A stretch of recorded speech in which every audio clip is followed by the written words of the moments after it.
Hey guys, hey Dragon here, back with another Hunter x Hunter video, and this one's quite the intriguing video, and one that was definitely very interesting to make and just conceptualize in the pre-production.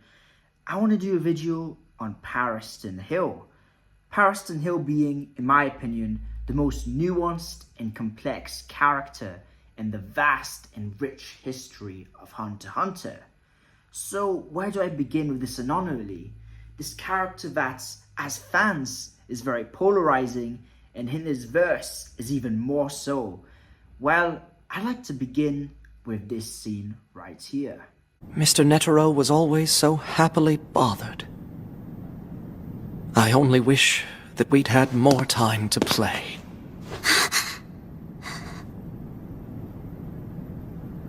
This was one of the rare moments we truly got to see the real Pariston Hill, the man behind the mask. You see, Pariston has this alter ego, this personality he plays to get what he wants. But in this moment of vulnerability where we see him crying, we see his regrets, and we see a part of him that's sad. And that is a very strange position to see a character that, quite frankly, is emotionless. He's someone that's able to play every facet of the game being of politics, being of personality, the social life. He's someone that's an absolute master at it. And yet here, he is breaking down and he's really in deep sorrow. And all that to show his respect for Netero. This shows us that there's something with him that's beyond the eye. There are more layers to him that we can see, but just can't truly understand yet. And that's why I believe he is the most nuanced character, because everything is right in your face, but it's very hard to truly understand what you're seeing. So this is my best attempt. Pariston is the most literal example of a hunter in the series. Of course, you know the name of the title, Hunter x Hunter. Hunter chasing Hunter. But Pariston chases the process of being a hunter itself. He's someone that hunts the hunt. He's someone that's hunting for the sake of hunting. And it makes him the most competent character in the series, because his strategy is to be polarizing to some degree. By getting a reaction out of someone, he's able to control how they'll move, and he'll be able to predict it. So by being the most annoying dork that's super contradictory, this contrarian that's all smiley and that does everything the opposite of what he's saying, he's able to ensure that people don't like him, and that allows him to move as if they don't like him. He's someone that's got his hand in every box. He's got all the friends in the world and all the enemies. He's got all these camera antags in case he needs them, but also he does charity work, and he's willing to leave the association up to Cheeto, who's quite the competent leader. Jinx said that Pariston was the only one left that carried the will of Netero. That is absolutely the case. In the end, Pariston is a man that is extremely competent. He is competence itself. His level of control and his composure are quite frankly unmatched within the series. He's someone that's, as we see with Netero, he really respected Pariston. He appointed Pariston as vice chairman to keep him sharp, intact, and ready for whatever happens. In the end, lots of us get complacent in life. We get complacent by things going too well for us. We see this in fights, right? A fight of boxing, mixed martial arts, where it's going super well until it's all gone. And Pariston always makes sure he's got people that hate him. He always makes sure there's a threat and danger in front of him so that he's always operating at his maximum capacity. Pariston is this troll. He's the meme of the whole political system, right? Say one thing and do the polar opposite. But the thing that makes him so intriguing is that he's completely aware of it. He's doing it purposefully, but also he has a soul and he understands what he's doing. He's got this ability for empathy, for compassion, which allows him to be so in character and such a successful personality. but he's got this dark, almost demonic side to him that just enjoys tormenting people. In the end, he loves the game. There's a saying that says the game always wins, and by playing the game, he's always ensured to come out on top. That being that he has no desire or really any capacity for what he'd want to do with what he's doing. He's doing things just for the sake of it, to create the tension, to create the chaos. He's someone that lives so in the moment that even he wouldn't be able to tell you what's going on tomorrow. And now, this is where the nuance comes in, because this is the description that everyone would be able to tell you about Pariston. But why is he like that? What's caused him to become this person that's able to commit atrocities with a smile on his face? And that is due to Pariston not quite knowing who he is. His mask, his persona, is his sense of strength. We see in his interactions with Jing, he says to himself, I want to know how I'm like and what I do with someone I hate. You see, nothing for him is really personal.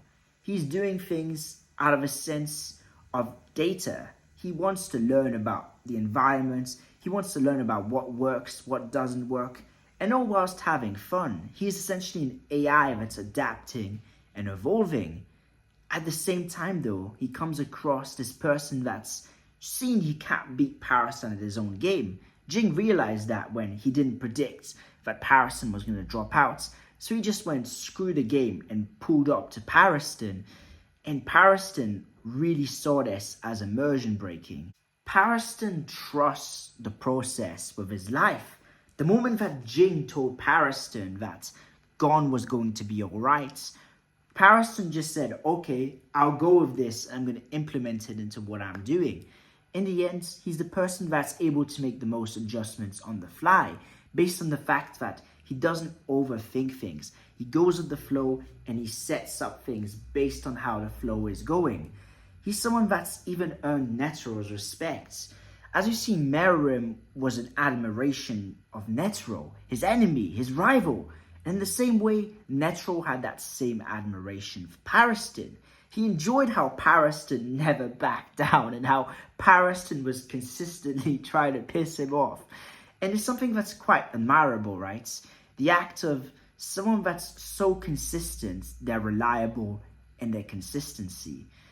And Pariston is a man that's using this data to try to figure out who exactly he is. He's someone that's got lots of ties to the underworld, someone that has very dark triad traits about them, and yet he is open to learning about humanity and about life. He does it through this mask, this person that's perfect, this human pleaser, this man who's just so optimistic and so cheerful with such a bright energy, and he uses this to cover the dark deeds of his underworld activities, at the same time highlighting his honorable aspects and the fact that Pariston has a twisted love. That twisted love being with the Hunter Association. It's a part of life that's given himself the biggest sense of identity. He warns Cheeto that she better not let the Hunter Association become stale. In fact, Pariston moves in a way that, in his mind, boosts up the Hunter Association. As vice chairman, they had the most record number of deaths among hunters. That being that he doesn't want anyone that's not worthy of being a hunter to become one. We see he's got all these chimera ants. He wants to take the hunter exam because chimera ants biologically are greater and superior to humans. And having chimera ants in the Hunter Association would to some degree boost its power, its reputation, and its ability and efficiency. In the end, Pariston has this dynamic, this parallel with Hisoka, where they're both so contrived of what they want. In the end, they really have this ability to groom and to really leech onto things and people so that they can develop into what they want. And Pariston has the mentality Hisoka has towards strength, but with competence. We see that Pariston sticks around until he finds there's no reason for him to. He is someone that's sort of at under Leorio and Cheadle. He didn't need to be there anymore, so he was fine letting go of that role, that responsibility. But at the same time, he also has a parallel to Illumi, that being this twisted love, this fantasy he has with the Hunter Association and with Netero in particular.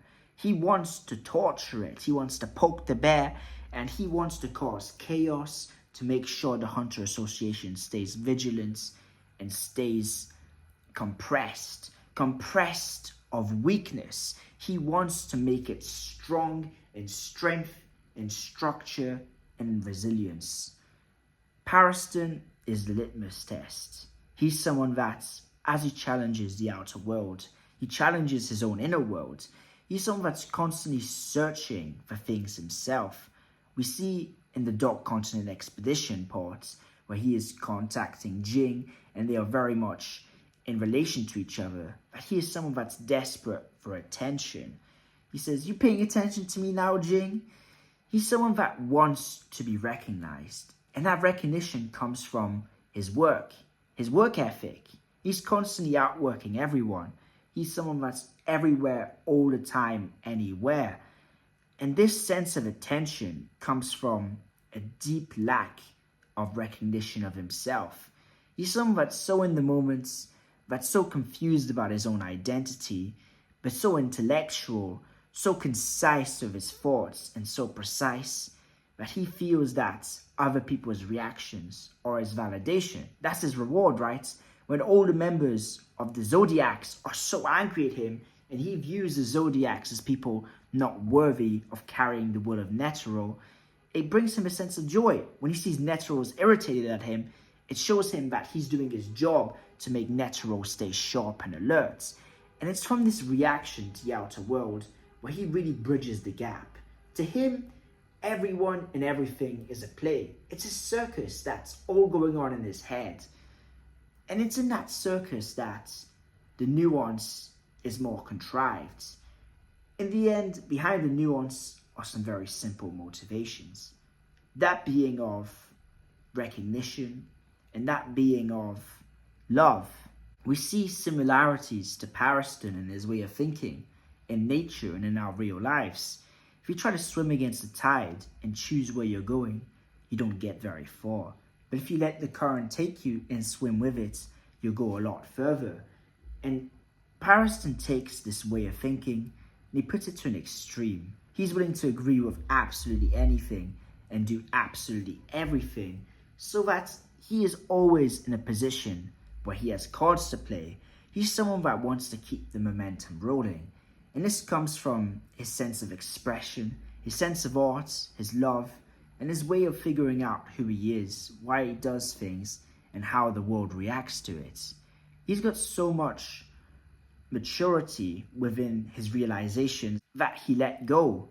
He let Cheadle have the thing he loves so much. And that comes from an understanding that he'd done enough. When you can leave something you've dedicated your life to, it's very powerful. It'll be the equivalent of Tagashi dropping Hunter x Hunter and just going on this holiday that never ends. Pariston is a man that's completely at peace with who he is.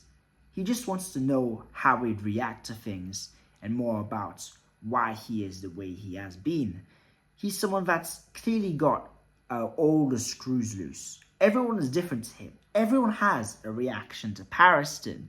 He's a character that's so polarizing because he himself is polarized. He is someone that's being a reaction to his environment rather than an actual person interacting with it. And this mystery around him about why he is this way is another part of the intrigue, because I don't have a lot of the answers to the nuances, right? And that's why this video was a bit difficult to make. It's why I've needed 2 days to construct this video. And even now it's a bit contrived, the detail I've had with others. And I think that there's a sort of beauty in that, because Pariston is a character that You really have to just watch, read, listen, and pay attention. He has a vibe, he has an aura, he has a way of thinking, an intimacy that when you're on the road with him, you're not trying to judge, you're playing his playbook alongside himself. You feel a deep sense of connection, of closeness, of understanding. And he's a character that, throughout this last day, I've really grown quite attached to. And that attachment comes from the way he has been executed. He's a character that could very easily have felt cliche. He could have felt like a Tomper-esque character. But the way he's executed, his importance in the arc, he essentially acts as the second antagonist in the Hunter election. And then afterwards for the Dark Continent exhibition, he is a character that's very pivotal towards the moving pieces with Jing, with Beyond. He's always someone that's in the center of everything that's going along. And no matter what you think of him, you have to kind of respect him. Because it's almost like a character or a person in our lives that always is around no matter what's going on. They're always a contender in any form of life. And the fact that Pariston keeps his name in the box, in the ticket, right? The Hunter Association, it's grown a bit stale by extension. The Kakin Empire is on the rise, so he's jumped ship. And he's someone that will continue to jump ship in any way, shape, or form to make sure he's always in the game. And it means that he's this character that we can always rely on. In the same way that Pariston relied on Jing, we can rely on him. Whenever Pariston is around, there won't be a single dull moment. And it's that ecstasy, that joy, that's enjoy the little detours in life that Pariston lives through, even more so than Jing does himself. Because Jing is someone that runs away from responsibility. He's scared, he's timid. Pariston is someone that smiles in the face of adversity. He goes through hell and back with a grin on his face. That makes him such a scary man. But there's also a loneliness to him, right? A sense of joy, a sense of empathy and compassion that makes this dynamic, this coin flip. The two sides, the two dragon heads of Pariston, just such an anomaly in storytelling. Because he's someone that you can really look at all the time and you can see a different side to him. As he can easily be seen with two different contexts. You can see him as this person that keeps the story going and alive. And you can also see him as this great threat to the story. And really, regardless of which way you look, he's always someone that has a lot of trailblazing behind him. Wherever he goes, he leaves crumbs, he leaves action, he leaves events, he leaves lore, he leaves history. And it makes him a character that's just very, very needed in the story. Especially being that lots of the characters are going to have their conclusions. Leorio is going to become a doctor. Karapika is going to get the Kurtz. Gon's found his dad. Kilo has already found his purpose. And all these characters have these fixed end goals. And having a character that doesn't have an end goal, this wheel that just keeps on turning on and on and on and on, it makes it that Pariston is always in the play. He's got that aspect that Hisoka has, where Hisoka's always the Joker cards. He's always, the royal flush within the story. But he's also got that nuance that Illumi has, meaning that whenever he's on screen, you really learn more about him. And that's the difficulty of this video, is that really we don't know a lot about Pariston yet. He's still a relatively new character. And as we learn more about him, I definitely will be making an updated video on this. But yes, if you enjoyed, please make sure to like the video and comment down below what you think of Pariston, if you got a suggestion for a video, and just your thoughts in general about his role, his impact on the story. If you like Hunter x Hunter videos, please subscribe. I do Hunter x Hunter videos every single day. So if you want to be part of this journey, please join along. And yes, I hope you've all had an incredible day. I wish you all the best. This was Hadrigon. Peace out.